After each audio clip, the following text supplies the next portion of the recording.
The Word of God is alive and powerful, sharper than any two-edged sword, piercing even to the dividing asunder of the soul and spirit, and of the joints and the marrow, and is a critic of the thoughts and intents of the heart. All Scripture is God-breathed and is profitable for doctrine, for reproof, for correction, for instruction in righteousness, that the man of God might be mature, thoroughly equipped unto all good works. Study to show thyself approved unto God, a workman that needeth not to be ashamed, rightly dividing the word of truth. John 5:24, most assuredly I say to you, he who hears my word and believes in him who sent me has everlasting life, and shall not come into judgment, but is passed from death into life. Romans 10:9-11. If you confess with your mouth the Lord Jesus, and believe in your heart that God has raised him from the dead, you will be saved. For with the heart one believes unto righteousness, and with the mouth confession is made unto salvation. For the Scripture says, whoever believes on him will not be put to shame. Galatians 3:26-28. You are all sons of God through faith in Christ Jesus. For as many of you as were baptized into Christ have put on Christ.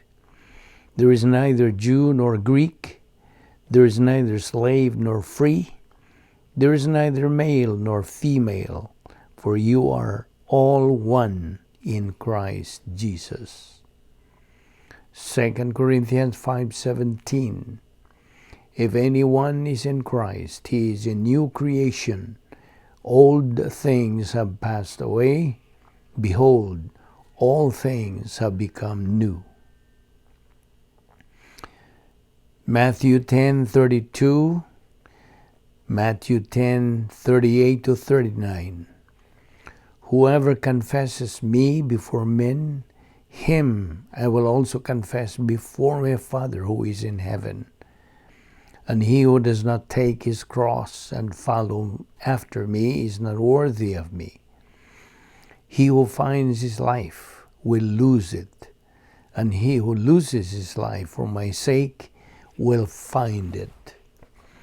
Before we start our Bible study today, gikinahanglan ang atong pagsusi sa tagsa-tagsa na ito kakalag. Kung nanapawag kita mga sala. Sala ba sa unahuna, sala ba sa dila, sala ba sa buhat.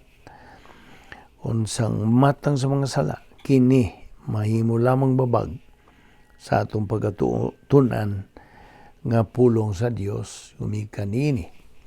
So, ang mando sa Diyos mao nga atong gamiton ang prinsipyo sa 1 John 1:9 nga nagaingon sa English, if we confess our sins, God is faithful and just to forgive us our sins and to cleanse us from all unrighteousness. For you unbeliever, the issue you face is not confession of your sins, it is faith alone in Christ alone. Acts 16:31 nagaingon, believe on the Lord Jesus Christ and thou shalt be saved. Busa karon magandam ta, pinagi sa hilom nga pagampo.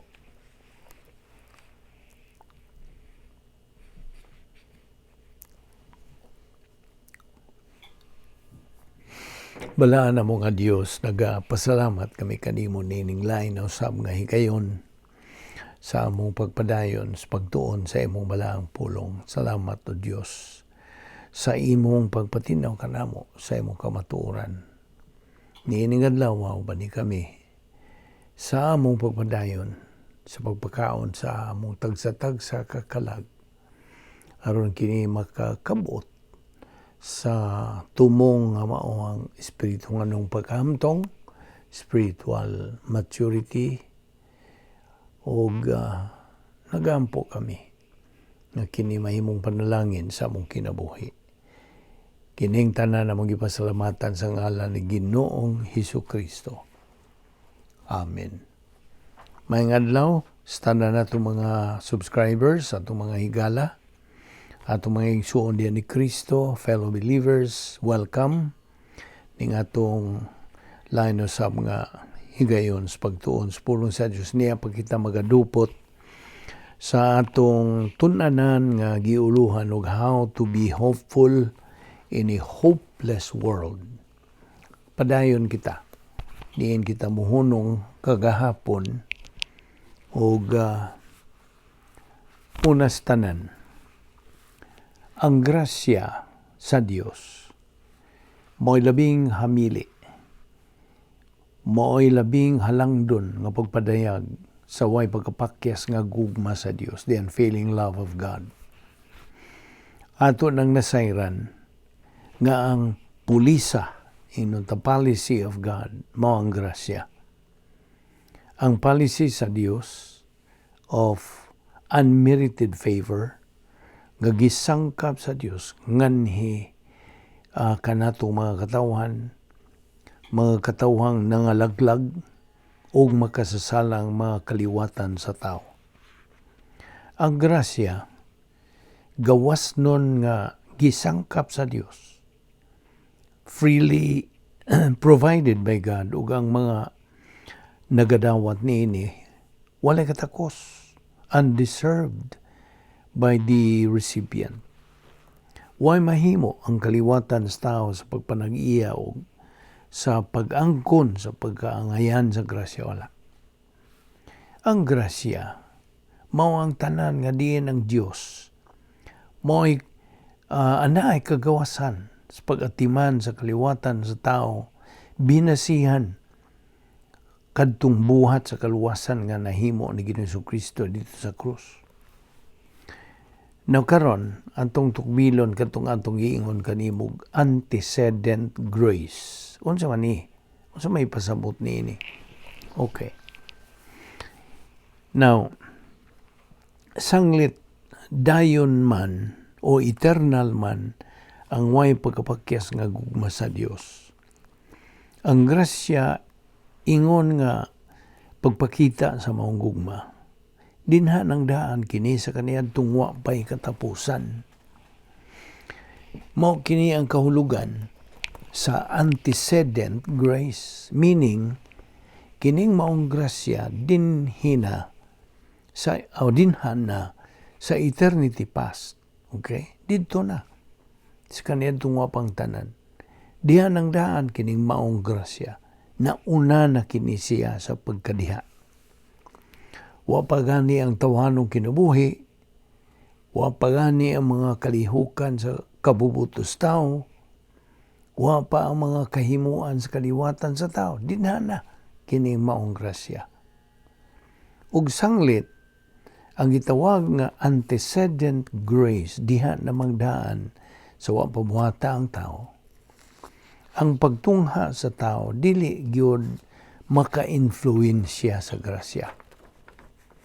Ug busa ang antecedent grace mao ang pagpakita o expression sa gugma sa Dios didto pa sa kaniadtong miaging eternidad nga nagatanyag ngadto sa kaliwatan sa tao in time and eternity, apart from human merit, mga tawhanong binuhatan o bisag sa unsang tawhanong kaimuan, human resources. Kining maong grasya sa kaniadto pa ingnon tas binisaya kining antecedent grace, no? Naghatag og emphasia nga bisan sa didto pas kaniadto from eternity past ang way pagkapakyas nga gugma sa Dios medisinyo ng daan sa Dios nung kasulbaran sa mga sitwasyon nga atubangan sa tao niining kinabuhiya sa way pagpili without exception. Ang way pagkapakyas nga gugma sa Dios, sa ato pa, the unfailing love of God, ug ang grasya sa kaniadto pa, kini silang duha, bahin na kini sila sa dikrito sa Dios, divine decree. Ug kini sila mao'y ingnon ta nga initiatives o mga una-una sa plano sa Dios sa tao. O gikan sa grasya sa kaniadto pa, antecedent grace, aniya karon ang Dios nung mga kaayuhan alang niining panahon, initiative for time. Ang grasya sa Dios nagasangkap sa kaliwatan sa tao, gikan sa pagkahimugso niini ngadto sa pagkamatay. Kining temporal nga grasya nagalakip kini sa gitawag sa Ingles og common, efficacious, logistical, o grasya nga pagkamatay, dying grace. Unsa gisulti diha sa Filipos 4:19 mo kini. And my God shall supply all your needs according to, on the basis of, His riches in glory in Christ Jesus. Ang gitawag og common grace, mao ang nagakumbiktar o convincing ministry sa Espiritu Santo ngadto sa kalibutan, bahin sa sala, bahin sa pagkamatarong ug paghukom. Juan 16:8-11, nga mao ang pagpatinaw, pagpaklaro sa maayong balita sa kaluwasan. Sa iyang ministry sa common grace, God the Holy Spirit mao'y mulihok agi og puli una sa nawa nga tawhanong espiritu sa tuyo nga masabtan sa di magtutuo ang espirituhanong kasayuran. 1 Corinto 2:13-14. Ug sa diha nga ang dili magtutuo musanong ngadto sa maayong balita sa kaluwasan will respond positively to the gospel, ginamit ang iyang way merito nga pagtuo lamang ang Kristo lamang, ang Espiritu Santo pinagi sa iyang ministry sa efficacious grace mo ila will acknowledge niya ng maong pagtuuha ug mohimo nini nga epektibo alang sa kaluwasan. Episo 2:8. Now timan nini, kung maoray atong tan-awon ang lihok sa positibong kabubuton sa tao, kini dili mo resulta ngadto sa kinabuhing dayon kung wa ang grasya nga buhat sa Espiritu Santo. Kinsa mao'y nagasangkap sa gahom aron maangkon ang tuyo ug tumong sa kaluwasan. Angay tang hinumduman nga ang logistical grace mao kini ang kumpleto nga pagsangkap sa Dios ngadto sa matag panginahanglang physical ug spiritual sa mga magtuo. Makarnal ba o ma-spiritual, ang matag magtutuod kalifikado sa pagdawat ni ining logistical grace o panalangin nga pagsangkap tungod sa giisip sa Dios nga pagkamatarong ngadto kaniya. Salmo 37:25, Filipos 4:19. Now, get this. Logistical grace keeps believers alive. Na nasa Salmo 68:19-20. Ang logistical grace mao'y nagapabuhi sa mga magtotoo. This is keeping believers alive. Ang grasya. O gawas pa niya na, ang logistical grace mao'y nagasangkap ka natong mga magtutuos, mga basic life support. Ingon pa ng lit sa hangin, sa pagkaon, sa atong kasilungan, o puloy-anan, bisti, sakyanan. Naka na sa Mateo 6:25. Ang logistical grace mao'y nagapanalipod kanatong mga magtutuo ining kalibutan na nagidumala ni Satanas Salmo 4:8, Hebrehanon 1:14. Ingon man, nagasangkap kini kanato sa angay-angay nga kahigayunan o pribilehiyo sa sugid sa atong mga sala. Ingon man sa pagtuon, pagkat-on sa pulong sa Dios o sa pagtubo sa espirituhanong pagtubo. Mateo 4:4.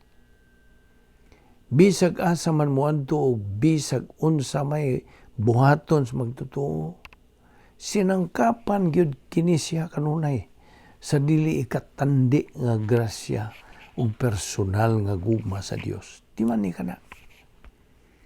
Unsa may gisulti di sa Mateo 6:31-32. Do not be anxious then, saying, what shall we eat?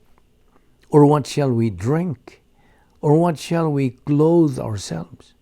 For all these things the Gentiles eagerly seek, for your heavenly Father knows that you need all these things. Mao ka nagisulti diha sa Mateo 6:31-32. Una sa tanan, ang tumong o goal or objective sa dili kasagaran nga espirituhanong kinabuhi mao gitawag sa Griego nga pleroma.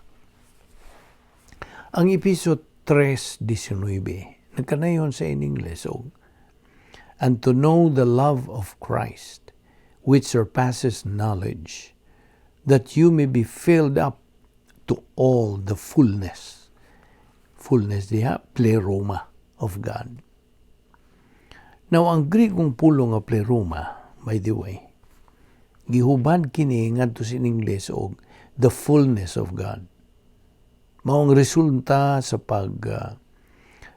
sabot, sa pagkat-on o paggamit sa usa ka dimensions sa espirituhanon nga pagkinabuhi.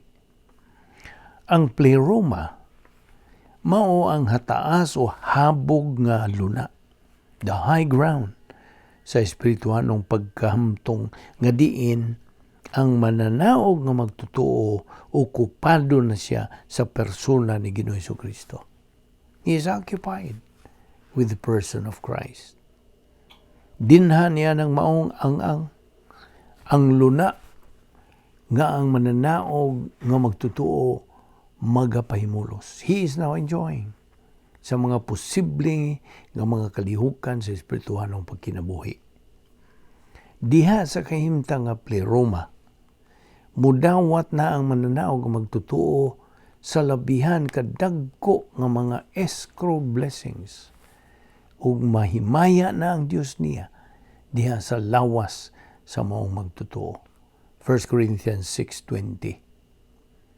Kaya bigod nimo, ani ang agian sa magtotoo nga nagapadayon sa pagtubo sa pulong sa Diyos aron sa ingon iyang makabot kining maong habog nga luna, ang pleroma stage. Ang kalapdon with sa pulong sa Diyos nga anaa sa kalag sa maong magtotoo, ang gidaghanon nga pulong sa Diyos nga natigom sa iyang kalag. Unya ang sunod, ang gilawmon, deft, o giladmon sa pulong sa Diyos diha nga natigom siyang kalag. Ana diha ang portfolio of invisible assets. Nanon mo ka, itong hisgutan na kini sa una. Unya, musunod ang gitason, length, sa pulong sa Diyos nga natigom sa iyang kalag nga na diha ang sinugdanan ng espirituhanong pagkinabuhi. Ug ang kinatasan, ang gihabugon, height, sa pulong sa Dios nga natigom siyang kalag. Mao na kanang dapita nga gitawag taog advanced spiritual life. Nawangay natong timanan, nga wa kitay mahimong mapuslanong buluhaton sa pagkakristohanon kon mupili kita sa pagbuhat og sala ug dili sugid niya ng maong sala. Kung mo ba lang dili pa malingon, dili ka mo sugid niya na. You see, tinuod nga di na matangtang ang kaluwasan. Di na magyod. Tinuod na nga di na matangtang ang kaluwasan sa magtutuo pan pagdisiplinahon man siya sa hustisya sa Dios. Ngumikan sa iyang pagpagkasala o paglunang sa sala. Ang tod mo sangko na siya sa pagka-reversionista. Now, dili kita maka-eskapo sa disiplina sa Diyos, ba? No one. No one ever does. Ang Kolosas 3:25 na kanayon, for he who does wrong will receive the consequences. Mudawat siya sa kanang resulta, ang consequences of the wrong which he has done, and that without partiality. Mo kanay giingon diha. Ang Dios no pagpanton o disiplina gikan sa hustisya sa Dios, usa kini kakalihukan sa pamilya. Gusto? It's a family matter. Tungod kay mga anak naman kita sa Dios, pinaagi sa atong pagtuo lamang kang Kristo lamang. Juan 1:12, Galacia 3:26. Ug kita man ang tumong sa personal nga gugma sa Dios.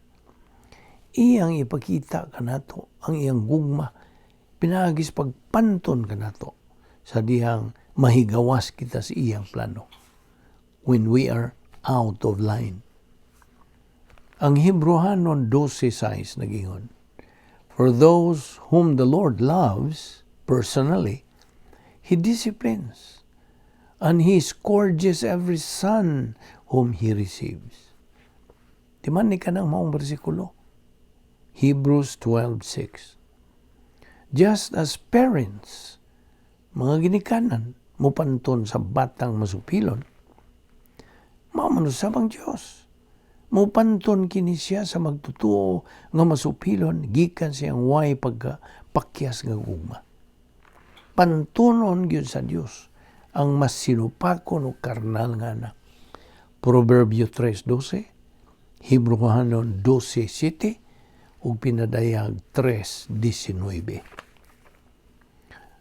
Naibaw na ta nga katungdanan sa mga ginikanan ang pagdisiplina, pagpanton sa mga anak.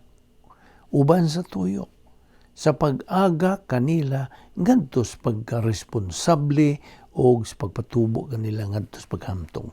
Musta? Ang mga responsable o talahurong mga ginikanan nasayon ng kadiyot nga pahamtang o sakit nga silang masupilon nga mga anak, aging pagpaamgo kanila uban sa angay-angay fairness o sa gugma, dili tungod sa kalagot, dili. Kini mas maayo gyud kaysa pinasagdan. Way pagpanton nga anak nga mahiagom ni noon sa pagka-miserable o makaluluoy kinabuhi nga way pagdisiplina sa kaugalingon o way pagtahod o otoridad. Na mao na isang kuan. Nga way pagpanton sa mga ginikanan, ini kadagko ng mga bata, wa naman maanad sila sa kanang respeto, pagtahod o otoridad. Hangtod na sila. Ini kadagko nila, ini kahamtong nila, di na sila mutuo. Wa na sila pagtahod o bisag unsang otoridad. Mao man sa bahin sa hustisya sa Dios. Ug sa way pagkapakyas niyang gugma, unfailing love. Wa mo kawang sa iyang mga anak sa mga bintaha sa hustong pag-aga. Proper training ba? Nga magagikan sa sakit sa disiplina. Nakasabot ka? Bisan tuod og ang pagkahingpit sa katarong sa Dios, naga-demand og disiplina tungod sa pagkakarnal sa magtutuo. Makasiguro ang mao magtutuo nga ang personal nga gugma sa Dios dili gayud mo kunhod. It never diminishes. Kung mo disiplina ang hustisya sa Dios kanimo ba magtutuo? Kanang maong disiplina, inubanan gyud kana kanunay sa iyang gugma. O gituyo kana sa pagpahamtang kanimo alang sa imong espirituhanong bintaha ug kaayuhan, aron sa pagdasig kanimo sa pagsugid o sa imong paghibalik ngadto sa imong kinabuhing espirituhanon. Hebrewanon 12:10 nagaingon, He disciplines us for our good, that we may share His holiness. Ang pagtuman sa kinabuhing espirituhanon. Now, ang tanang magtutuo, ana ay angay-angay nga kay gayunan, equal opportunity sa pagsugid to rebound. Ug sa dihang ila kanang buhaton, madawat nila ang maurang susamang grasya nga pagsangkap nga mao ang kapasayloan sa sala, paghibalik ngadto sa pagpuno sa Espiritu Santo, paghibalik ngadto sa pakigambitay sa Dios, ug ang pagpadayon sa kinabuhi nga espirituhanon. Dili ka makatubo sa espirituhanong kinabuhi pinagi sa gahom sa unod. Dili. Through the kanang energy of the flesh, no? Nagasangkap ang Dios pinagi sa iyang grasya sa pagi nga makasibog ka sa unahan. You will advance. Dili pinagi sa tawhanong merito, tawhanong kahanas o abilidad, dili. Ang pagpuno sa Espiritu Santo, the filling of the Holy Spirit, mao kini ang gahom sa Dios nga available sa matang magtutuo. Niining katuigan sa simbahan for executing the spiritual life o ang pag-abante ngadto sa hambog o taas nga ang o luna sa espirituhanong pagkahamtong. Galatians 5:16 or 25 o Efeso 5:18. Now, kung mapunan ka sa Espiritu Santo ug dumalaon ka o you will be controlled by God the Holy Spirit, nahamutang ka. Okay? Ubos sa pagtudlo alang sa imong espirituhanong pagsibog sa unahan.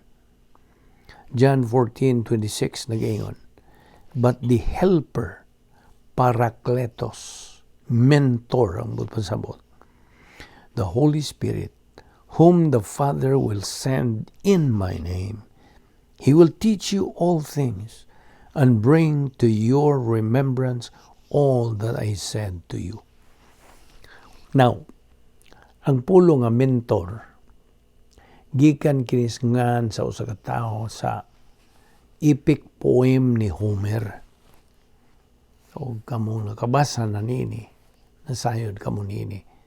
Ug sa atong nasayran, kadtos Homer, gi-presume ni siya nga mo'y nagsuwat o author sa Iliad ug sa Odyssey. Duha kini ka epic poems nga mao'y kinataliwad-an nga kahimuan sa literatura, literature, Greek literature kaniadto. So, balikon ko sa paingon. Ngang pulong mentor originates from the name sa usa ka tawo sa epic poem ni Homer nga Odyssey. Si mentor mao to'y sinaligan nga magtatambag ni Odysseus ug ang magtutudlo tutor sa iyang anak nga si Telemachus.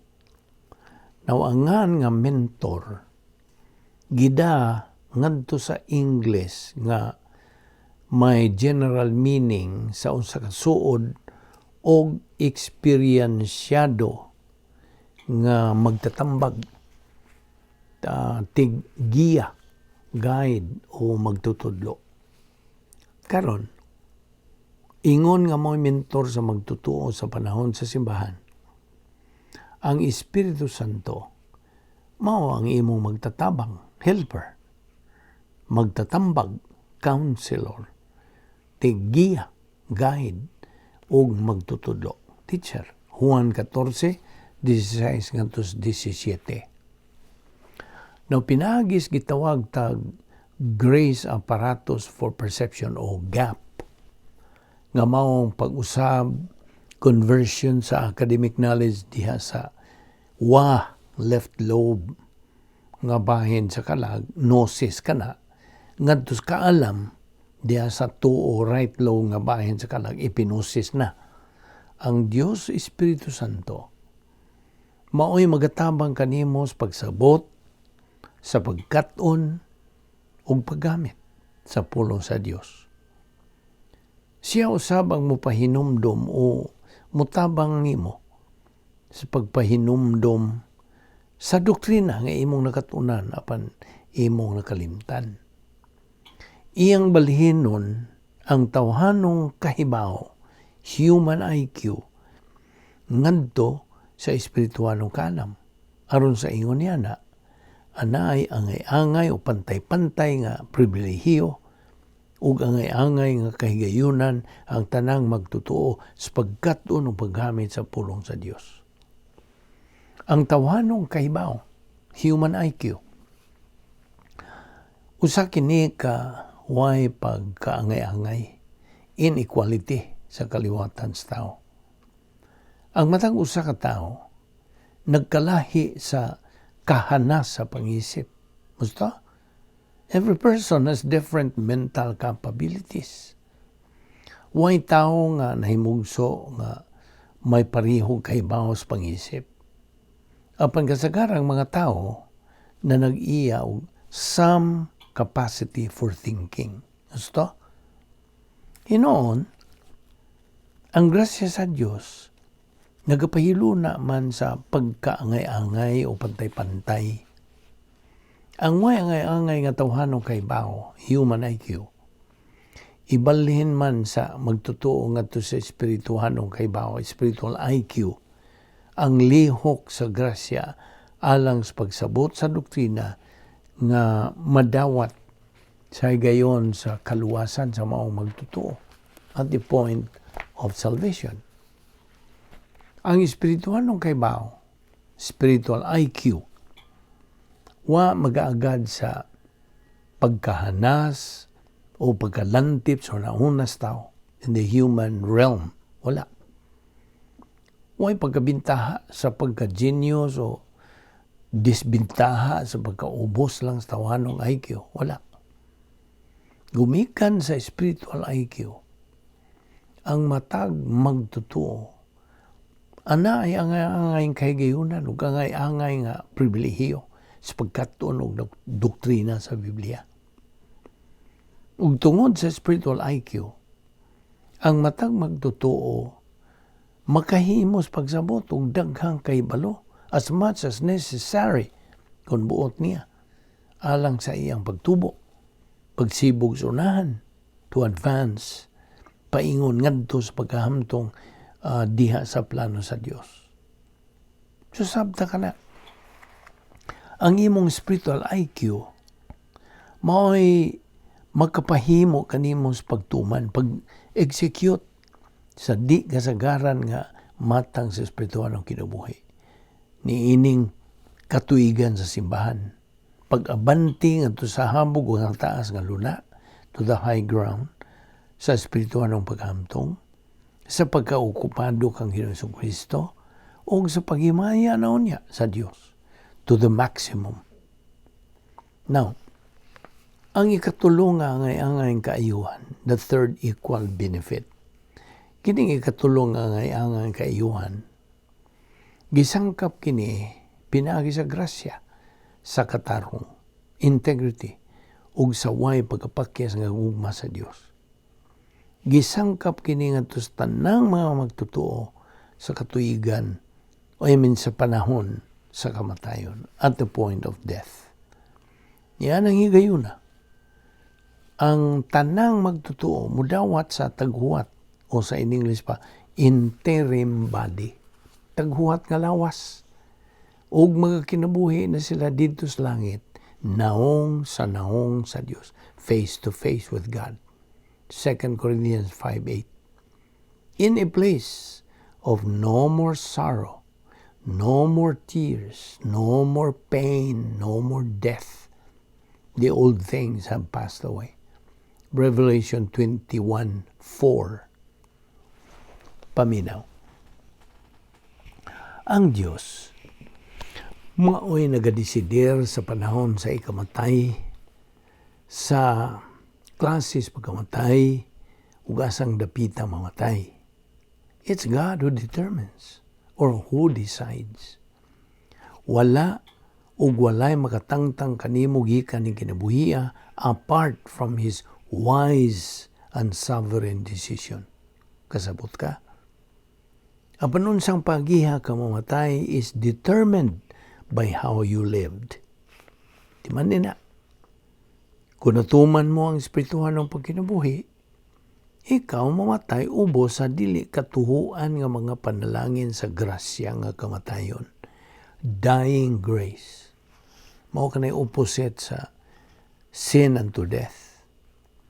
Apan, kung nagpabilin lang ka sa paglunang sa kasalanan in perpetual carnality o pagka-reversionista, imong masinati ang gitawag sa in English og the sting of death, na nas 1 Corinthians 15:56. Ang silot sa sala nga makamatay, the sin leading to death, 1 John 5:16. Ang imong dying moments labihan sa kamanungdanon o kabilihon alang sa Dios. Sanglit, mao man kanang higayon na His final opportunity nga iyang ika-vindicate o ikapanghimatuod ang pulong sa Dios nga naa diha sa imong kalag. Ipakita sa Dios ang iyang pag-uyon, His approval, pinagi sa iyang pagpanalangin kanimo. Kung imong nahimaya siya diha sa langit nung away, angelic conflict, pinagi sa imong pagkabot na sa dapit o ang gitawag pleroma nga kahimtang. Iya kang balihinon gikan sa panahon ngadto sa eternidad. Sa pagi in a way kang kamatayon masinati mo nga labing hanoy, the most relaxed and wonderful blessing sa tibuok mong kinabuhi. Ug usa ikaw kasaksi sa grasya sa Dios alang niadtong tanan nga nakapaniid sa imong pagtaliwan nining kalibutan. Ipaila o ipakita sa Dios ang iyang personal nga gugma bisan pa sa paagis pagtawag niya kanimo ngadto sa eternidad. Mamatay ba ang magtuto diha sa kahimtang nga pleroma o spiritual childhood lang?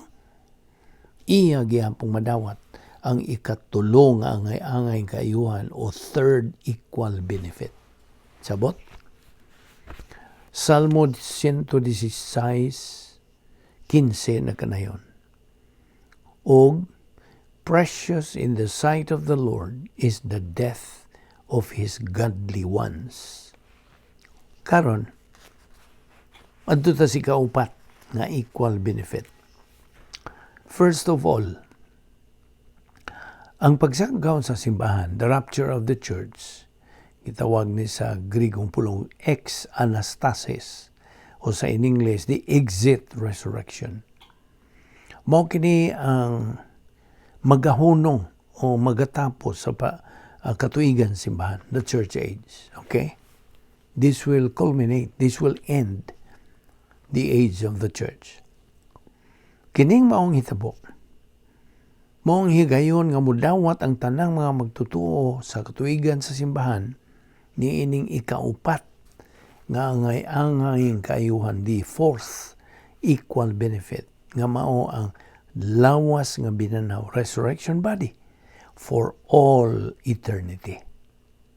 Ang magtutuong buhi ini kay tabo sa rapture, pagailisan og lawas nga dili na madunot gikan sa lawas nga madunot, will be changed from a body of corruption to a body of incorruption. Ang ilang pagkamortal o lawas nga mamatay ngadto na sa lawas nga dili mamatay. Na kini mabasa diha sa 1 Corinto 15:53. Ug kadto usab nga nangamatay na pagailisan in the twinkling of an eye sa usa lamang ka pamilok. 1 Corinthians 15:52, 1 Thessalonians 4:14-15. Kaya bigod nimo, na-determinar naman God sa pagkalabawang makagahom sa Dios ang precise and exact time. Tukma nga higayon ang hitabo sa rapture.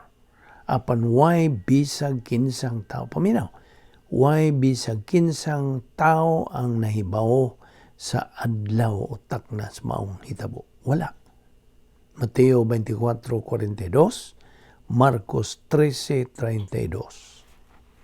Ang rapture o pagsakgaw, mahimo may tabo bisag kanusa.